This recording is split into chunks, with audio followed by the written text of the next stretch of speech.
আপনাকে তো লোকজন গিলে খাবে। সেনাবাহিনীর লোকজনরা আপনাকে, আপনার মাথা কেটে ফুটবল খেলবে। আমি বাংলাদেশের সেনাবাহিনীর ইতিহাস দেখেন না, জানেন না?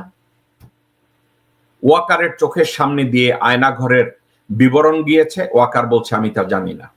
ওয়াকার সেনা প্রধান, আর্মির গুলিতে আমার দেশবাসী মারা গিয়েছে, ওয়াকার বলছে আমি জানি না।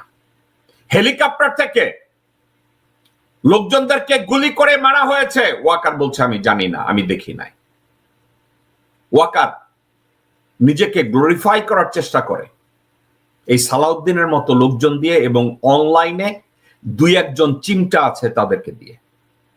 কিন্তু এই কাজগুলোকে ওয়াকার এড়াতে পারে না।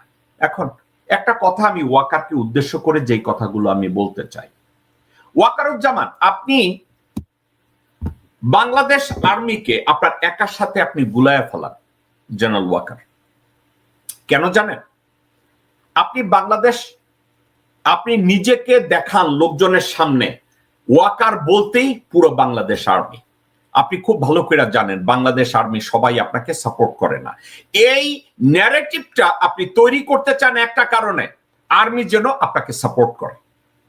আর্মি সাপোর্ট আপনাকে করে না, আপনি ভয়ে আছেন।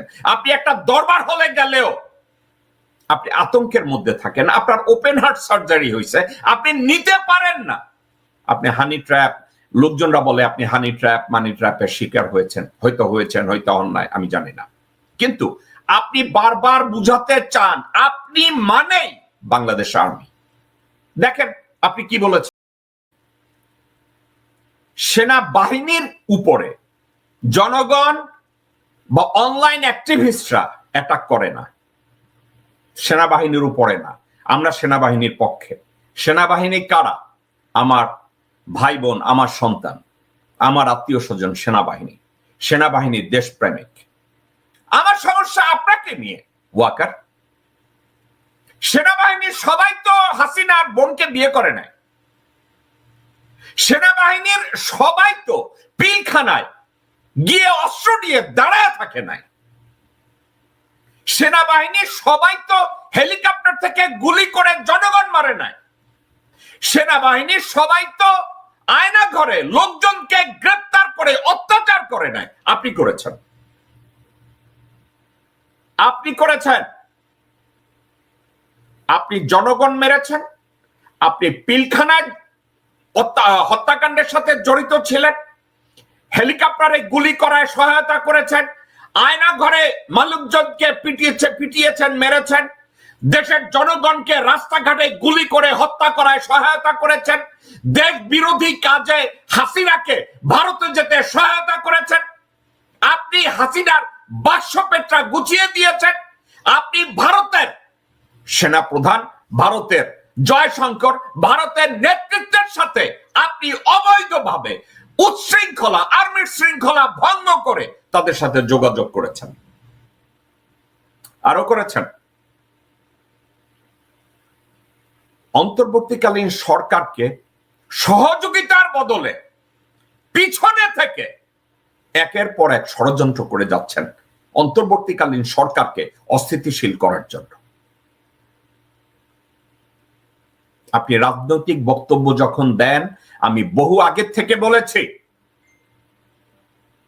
ইউনিফর্ম পরে রাজনৈতিক বক্তব্য দেওয়ার এখতিয়ার আপনার নাই। আপনি সেনাবাহিনীর ডিসিপ্লিন ভঙ্গ করছেন। আপনি সেনাবাহিনীর ডিসিপ্লিন যেভাবে ভঙ্গ করছেন, আপনার তো কোর্ট মার্শাল হওয়ার কথা। However, আপনি মেজর থাকতেই আপনি ডিসিপ্লিন ভঙ্গ করা শুরু করেছেন। ভারতের এই দুইটা আপনার তুরুপের তাস, এর বাইরে আপনার কাছে কিছু নাই। কিন্তু একটা কথা, আপনি যদি ধরেন জরুরি অবস্থা ঘোষণা করলেন, ডক্টর ইউনূসকে বাধ্য করলেন, অন্তর্বর্তীকালীন সরকার বাদ দিয়ে উনি বিদেশে চলে গেল বা যা কিছু করলো, একটা জিনিস, প্রথম কথা, আপনি আর্মির সেকেন্ড লেফটেন্যান্ট থেকে লেফটেন্যান্ট কর্নেল পর্যন্ত যে ব্যাকক্লাশ আপনার বিরুদ্ধে যাবে, প্রথমত আপনি ওটা ঠেকাতে পারবেন না। দ্বিতীয়ত, জাতিসংঘ থেকে বাংলাদেশের সশস্ত্র বাহিনীর, স্পেশালি সেনাবাহিনীর শান্তিরক্ষী মিশনে যাওয়াটা স্টপ হয়ে যাবে। যেই মুহূর্তে শান্তিরক্ষী মিশনে যাওয়া স্টপ হয়ে যাবে, আপনার অবস্থা কি হবে জানেন? আপনি খালেদ মোশাররফ হবেন। আপনাকে টুকরা টুকরা করে ফেলবে, আপনার ডেড বডিও কেউ খুঁজে পাবে না। আপনি এমনি হার্টের রোগী, আপনাকে কেউ খুঁজে পাবে না। এখন এটা হইতেছে আর্মির থেকে। এখন দেশ চালানোর ক্ষেত্রে ডক্টর ইউনূসকে রিপ্লেস করার যে ব্যাকক্লাশ, যেটা ডিসঅ্যাডভান্টেজ, যে বাস্তবতা আপনি ফেস করবেন, সেটার দিকে তাকান। জাতিসংঘ শান্তিরক্ষী মিশন থেকে বাংলাদেশ বাদ যাবে। IMF, ওয়ার্ল্ড ব্যাংক এবং বিশ্বের প্রত্যেকটা অর্থনৈতিক এজেন্সি ইনক্লুডিং চায়না এবং জাপান বাংলাদেশ থেকে মুখ ফিরিয়ে বলবে আমাদের প্রত্যেকটা অ্যাপ্রুভ লোনকে আমরা উইথহেল্ড করব, আমরা ডেলিভার করব না। কারণ ওয়াকারের অস্তিত্ব এবং শাসনে আমাদের আস্থা নাই। কারণ এই লোন আপনার দ্বারা ব্যাক করানো সম্ভব হবে না। অর্থাৎ ওয়াকার আপনার সামনে আপনার দায়বদ্ধতার জন্য বাংলাদেশের অর্থনীতি দুমড়ে মুচড়ে মুখ থুবড়ে পড়বে। ব্যাংকের টাকা, জনগণ যে টাকা জমা করেছে, এই জমা টাকা আপনি ফেরত দিতে পারবেন না। বাংলাদেশের এক্সিস্টিং যে লোনগুলো আছে IMF এবং ওয়ার্ল্ড ব্যাংক এবং অন্যান্য জায়গায় আপনারা পে করতে, আপনার নেতৃত্বাধীন জরুরি অবস্থায় ইউনূস সাহেব যদি না থাকে, এগুলো আপনারা পে করতে পারবেন না। সরকারি মালিকানাধীন যে ইন্ডাস্ট্রিজ গুলো আছে একের পর এক বন্ধ হতে থাকবে, কর্পোরেশন গুলো বন্ধ হতে থাকবে, শ্রমিক আন্দোলন রাস্তায় নামবে, দেশটা গৃহযুদ্ধের দিকে ধীরে ধীরে এগিয়ে যাবে। আপনি কি করবেন? ধীরে ধীরে আর কোষাগারের টাকা থাকবে না গভর্নমেন্ট এমপ্লয়ীদেরকে বেতন দেওয়ার, আপনার হাতে টাকা থাকবে না সেনাবাহিনীকে বেতন দেওয়ার, আপনার হাতে টাকা থাকবে না নৌবাহিনী, বিমান বাহিনীকে বেতন দেওয়ার। জেনারেল ওয়াকার, এই বাস্তবতা সামনে রেখে আপনি জরুরি অবস্থা করিয়ে বিএনপিকে ক্ষমতায় আনবেন? বিএনপির কোন লিডারশিপকে IMF, ওয়ার্ল্ড ব্যাংক, জাতিসংঘ, চায়না, জাপান এরা কেউ সাপোর্ট করবে না। কারণ এদের কোনো ক্রেডেনশিয়াল নাই এবং এরা বিশ্বের সবাই জানবে ভারতের সহায়তায়, জনগণের সহায়তায় না। জনগণের সহায়তায় বিএনপি ক্ষমতায় আসতে চায় না, তারা ভারতের সহায়তায় আসতে চায়, আপনার সহায়তায় ক্ষমতায় আসতে চায়। তখন আর হবে না, আপনাকে এক্সট্রাকশন দিবে, আপনাকে তো লোকজন গিলে খাবে। সেনাবাহিনীর লোকজনরা আপনাকে, আপনার মাথা কেটে ফুটবল খেলবে। আমি বাংলাদেশের সেনাবাহিনীর ইতিহাস দেখেন না, জানেন না? বাংলাদেশে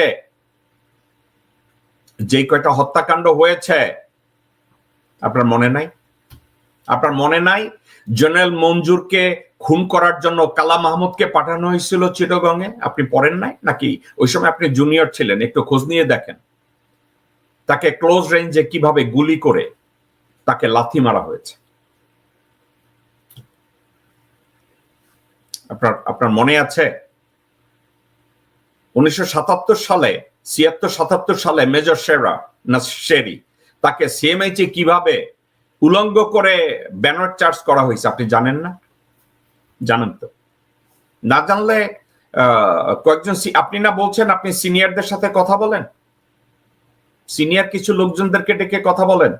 আমি জানি না জেনারেল মঞ্জুর রশিদ খান জীবিত আছেন কিনা, জিজ্ঞাসা করেন। জেনারেল লতিফ জীবিত আছে কিনা জিজ্ঞাসা করেন। জেনারেল সামাদ জীবিত আছে কিনা জিজ্ঞাসা করেন। ওয়াহেদ জীবিত আছে কিনা, কথা বলেন তাদেরকে ডেকে।